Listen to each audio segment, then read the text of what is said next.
संक्षारण क्या है और इसे रोकने के उपाय क्या हैं?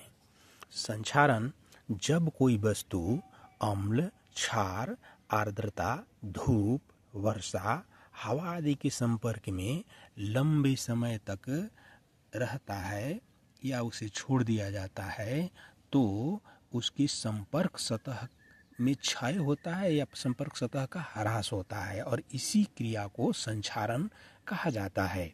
जैसे लंबे ये समय तक अगर हम लोहे को आर्द्रता के संपर्क में छोड़ देते हैं तो उसमें जंग लग जाता है।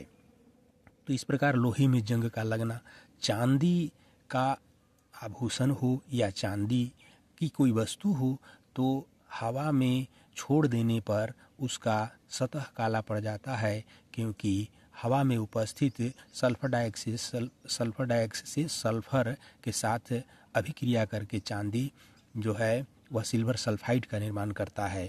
इसी प्रकार तांबे का जो बर्तन होता है उसका बाहरी परत या सतह का हरा रंग का दिखाई देना, तो वह हरा रंग क्या होता है, तो जो कापर होता है वह कार्बोनेट का निर्माण करता है। कापर कार्बोनेट के बनने के कारण उसका परत या सतह हरा दिखाई देने लगता है। तो इस प्रकार ये सारे संक्षारण के उदाहरण हैं। तो इसके बचने के या सुरक्षा के उपाय क्या हैं?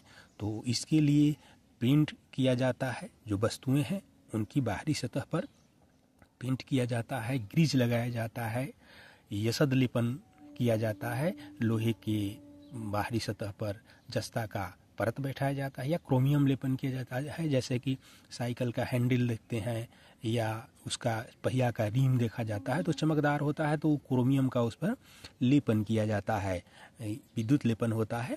इसी प्रकार एनोडीकरण, जैसे ये एल्युमिनियम के बाहरी सतह को बचाने के लिए एनोडीकरण किया जाता है, एल्युमिनियम ऑक्साइड का परत उस पर चढ़ाया जाता है।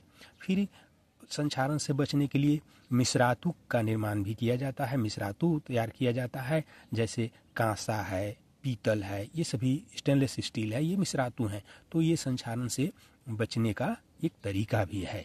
तो इस प्रकार संक्षारण से वस्तुओं को बचाया जा सकता है। तो ये संक्षारण के बारे में है, संक्षारण यही है।